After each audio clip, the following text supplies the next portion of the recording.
Imagine um mundo sem prédios, sem casas, sem praças ou pontes. Um lugar onde não existe templos, museus ou arranha-céus. Difícil, né?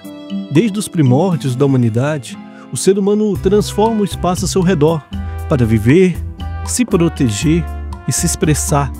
E é aí que surge uma das disciplinas mais antigas e fascinantes, a arquitetura. Mas afinal, o que é arquitetura? Seria apenas a arte de construir edifícios ou será que vai muito além disso? Bem, a arquitetura está na interseção entre a técnica, a arte e a sociedade. Ela reflete culturas, resolve problemas e muitas vezes desafia a imaginação.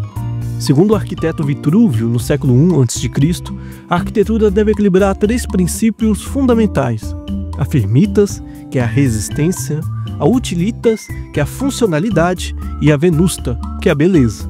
Já o mestre Le Corbusier, no século XX, definiu a arquitetura como um jogo sábio e correto, magnífico dos volumes sob a luz. Ou seja, é uma disciplina que une engenharia, estética e humanidade. Por isso, convido vocês a embarcarem comigo nessa jornada de descoberta na nossa série A História da Arquitetura. Em um primeiro momento, vamos entender juntos o que realmente é arquitetura. E nos próximos episódios, vamos viajar por todos os períodos, da pré-história até os dias atuais. Então, prepare-se para perceber como as paredes, as ruas, as cidades guardam memórias, contam histórias e revelam culturas. E entendermos que a arquitetura é muito mais do que simples construções, e sim a expressão viva da nossa história e identidade. Meu nome é Igor Oliveira e sejam muito bem-vindos ao Ponto do Conhecimento.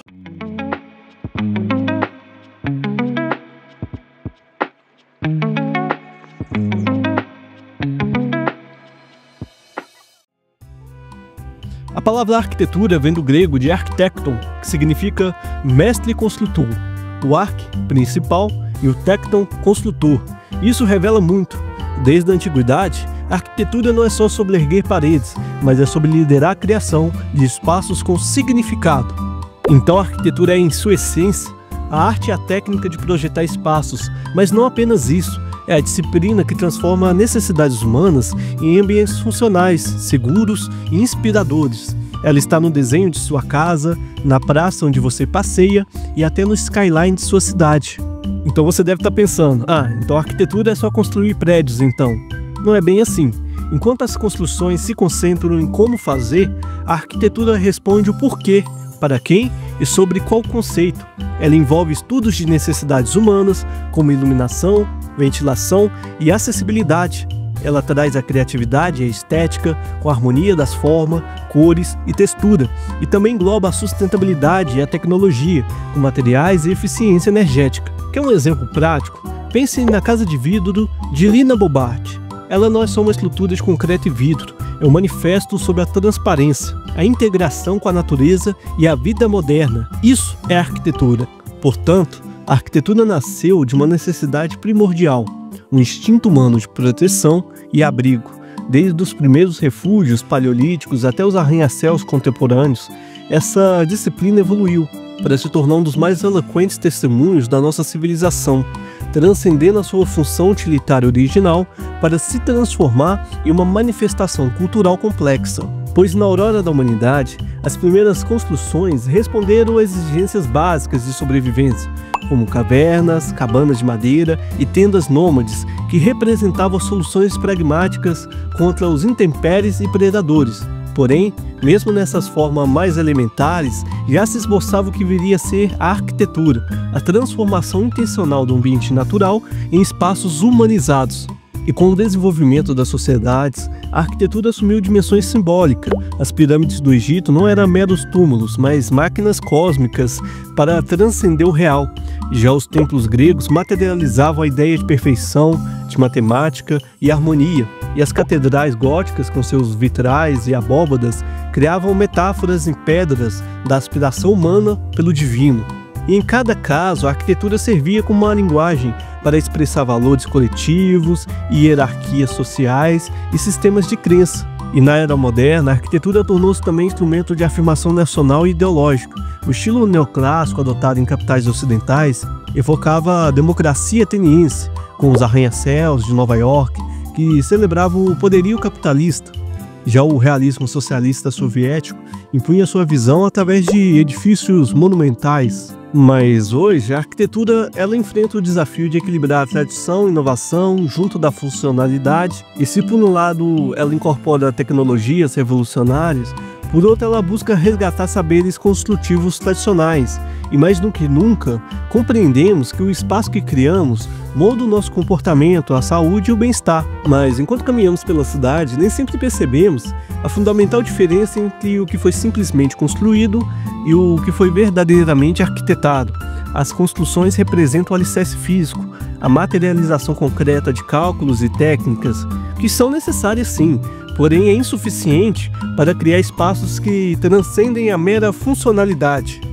A arquitetura, por sua vez, ela nasce quando a construção se torna portadora de significado, quando a técnica se casa com a arte. Então podemos dizer que a construção se manifesta em todos os edifícios que nos rodeiam, seja nas paredes que sustentam, nos telhados que protegem, nos pisos que recebem o nosso espaço. Ela obedece às normas, segue padrões e resolve problemas práticos do dia a dia. Um depósito industrial, por exemplo, cumpre perfeitamente o seu papel de construção, abriga máquinas e produtos de forma eficiente. No entanto, algo essencial falta, que é a capacidade de comover, de contar história, de dialogar com seu tempo e o seu contexto. E a arquitetura ela surge justamente quando se acrescentam camadas de intencionalidade à construção básica. O arquiteto suíço Peter Zumthor sintetiza: para mim, a arquitetura é sobre a arte do espaço, sobre como ela nos toca. Então, podemos dizer que essa dimensão artística se revela na escolha cuidadosa de formas que emocionam, na manipulação de luz que transforma o ambiente, no diálogo com a paisagem que enriquece a experiência. Ou seja, a verdadeira arquitetura não se contenta em simplesmente existir, ela aspira e significa. Ela transforma o cimento em emoção, o aço em ideias e o vidro em diálogo com a luz. Nesse sentido, toda grande obra arquitetônica é, antes de tudo, uma construção excelente, mas poucas construções alcançam o estatuto de verdadeira arquitetura. Essa diferença sutil, porém profunda, é o que separa os lugares que simplesmente ocupamos daqueles que verdadeiramente habitamos. Sendo assim, a arquitetura, enquanto manifestação artística e técnica, vai além da simples construção de edifícios. Ela é a materialização de ideias, emoções e necessidades humanas, que se expressa através de elementos que, quando bem articulados, transformam espaços em experiências memoráveis. Então, com base no que falamos até agora, podemos citar 6 pilares fundamentais que sustentam essa disciplina milenar. Cada um contribui para a criação de ambientes que transcendem a mera funcionalidade. Em primeiro lugar, o espaço surge como a matéria-prima essencial da arquitetura. Curiosamente, não são as paredes ou colunas que definem um lugar, mas sim o vazio que elas delimitam. Esse vazio moldado é onde a vida acontece, seja no aconchego de uma sala de estar ou na grandiosidade de uma catedral. O arquiteto, ele manipula o espaço como o escultor trabalha a argila, criando volumes que convidam o movimento e a contemplação ou o encontro. Já a função, por sua vez, é o que justifica a existência de qualquer obra arquitetônica, desde os primeiros abrigos pré-históricos até os arranha-céus contemporâneos. A arquitetura sempre respondeu a necessidades concretas. No entanto, os grandes arquitetos vão além do utilitarismo básico. Eles interpretam essa necessidade e as traduzem em soluções espaciais, que enobrecem o cotidiano. Uma biblioteca não é apenas depósito de livros, mas um templo do conhecimento. Um hospital não se resume em corredores e leitos, mas deve promover a cura também através de seu ambiente. Nosso terceiro pilar é a forma, que é uma linguagem visual da arquitetura. É o que primeiro captamos com o olhar. Ela pode assumir traços geométricos e precisos, como linhas rigorosas de Mies van der Rohe, ou fluida de maneira orgânica e sensível, como nas curvas livres de Oscar Niemeyer. Antes mesmo de compreendermos a função do edifício, sua forma já comunica intenções. Uma torre erguida sugere elevação e ambição. Uma estrutura baixa horizontal evoca solidez, calma e conexão com a paisagem. Mas nenhuma discussão sobre arquitetura estaria completa sem mencionar o papel crucial do nosso quarto pilar, que é a luz. Mais do que um recurso funcional para iluminar o ambiente, a luz é um pincel que revela a textura, cria atmosferas e dramatiza espaços. A maneira como a luz natural penetra no ambiente pode transformar completamente a percepção de um lugar. A sombra, a sua companheira inseparável, adiciona profundidade e mistério, provando que na arquitetura, tanto o que se revela quanto o que se esconde tem igual importância. Nosso próximo pilar é a materialidade, que revela a essência da arquitetura. Cada material carrega uma narrativa própria e desperta sensações únicas. O mármore transmite uma frieza elegante, a madeira aquece com sua textura orgânica e o concreto aparente expõe uma sinceridade quase brutal. A forma como os materiais são escolhidos e tratados diz muito sobre a filosofia do projeto. E por fim, mas não menos importante, a escala e proporção. Essa dupla representa a matemática invisível, que torna alguns espaços harmonicamente perfeitos. Desde a antiguidade, arquitetos buscam sistemas proporcionais, como a razão áurea ou módulo de Le Corbusier, para criar edifícios que soem certos para os nossos sentidos. Uma escada pode ser tecnicamente segura, mas só se torna verdadeiramente confortável quando seus degraus seguem uma relação ideal entre altura e profundidade. E da mesma forma, a escala humana permanece como referência fundamental, lembrando-nos que a arquitetura, por mais monumental que seja, deve sempre servir as pessoas. E quando esses 6 elementos se conjugam de maneira equilibrada, nascem obras que resistem ao tempo, não apenas por sua solidez física, mas por sua capacidade de continuar falando conosco através dos séculos. Logo, a arquitetura é um reflexo direto da identidade e dos valores de um povo. Cada sociedade constrói seus espaços de acordo com sua visão de mundo, recursos disponíveis e necessidades coletivas, transformando pedra, madeira e argila em narrativas materiais. Os templos gregos, com suas colunas perfeitas, revelam o ideal clássico de harmonia e razão. As pirâmides egípcias testemunham uma civilização obcecada com a eternidade, e as ocas indígenas feitas de materiais orgânicos mostram uma relação íntima com a natureza. Já os palácios chineses, com seus telhados curvos, traduzem filosofias milenares em formas arquitetônicas. Na era moderna, a arquitetura continua a servir como espelho cultural. O neoclassicismo europeu reviveu ideais democráticos, enquanto o modernismo brasileiro criou uma linguagem tropical e singular. Contudo, a globalização trouxe o risco da homogeneização, com cidades perdendo a sua identidade em favor de arranha-céus genéricos. Felizmente, arquitetos contemporâneos estão resgatando técnicas tradicionais e materiais locais, provando que a verdadeira arquitetura nasce do diálogo entre a inovação e as raízes culturais. Afinal, como disse o arquiteto Álvaro Siza, a arquitetura não existe sem lugar, sem história e sem pessoas. Cada edificação é, em última análise, um retrato da sociedade que a criou, e o seu legado é o mais duradouro. Logo, a arquitetura não se limita a monumentos grandiosos ou museus impressionantes. Ela está presente nos lugares mais comuns do nosso dia a dia, na casa onde acordamos, na escola onde aprendemos, nos hospitais que nos acolhem e nas ruas que percorremos. E mais do que simples cenários, esses espaços influenciam ativamente na nossa maneira de viver, de sentir e de lembrar. E desde o instante que despertamos, o espaço à nossa volta já nos acolhe. A luz que atravessa a janela e transforma o ambiente e nos acorda com suavidade. Mesmo os lares mais simples carregam funções essenciais. O canto que se prepara o alimento, o espaço onde se compartilha palavras ou silêncio, a disposição dos móveis, ainda que poucos, molda encontros, gestos e rotinas, porque a arquitetura vai além da estética. Ela é presença constante, moldando a vida em cada detalhe do cotidiano. Nos espaços públicos, a arquitetura exerce um papel ainda mais determinante. Uma escola com salas de aula arejadas, áreas verdes e espaços de convivência bem projetados favorece o aprendizado e a socialização. Um hospital com iluminação adequada, cores tranquilizantes e circulação intuitiva pode acelerar a recuperação dos pacientes. As ruas e praças, quando bem planejadas, se transformam em locais de encontro e convivência, enquanto as calçadas estreitas e mal conservadas nos fazem caminhar apressados e desconfortáveis. O poder da arquitetura vai além do funcional. Ela toca o nosso emocional, a nossa memória, que não se lembra com carinho da casa da avó, com seu cheiro característico e a disposição peculiar dos cômodos, ou da escola de infância, onde cada cantinho guarda uma lembrança. Essas memórias estão intrinsecamente ligadas aos espaços que as abrigaram.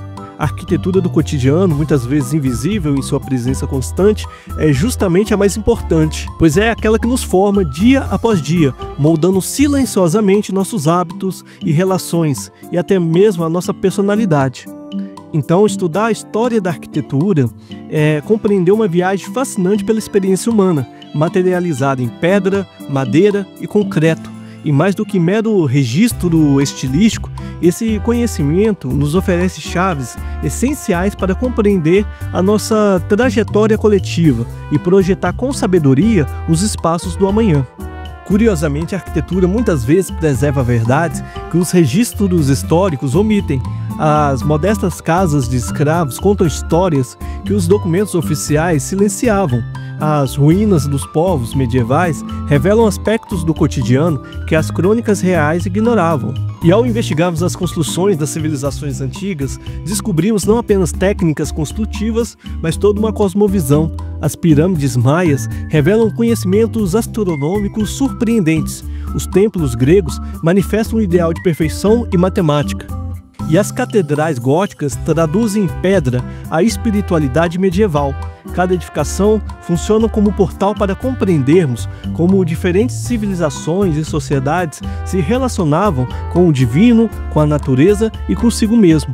E no plano prático, esse estudo nos protege de cometer os mesmos erros do passado, como conhecer soluções vernaculares para a ventilação natural ou os princípios das cidades romanas de saneamento básico pode inspirar respostas contemporâneas aos desafios urbanos, como alertar o arquiteto Louis Kahn.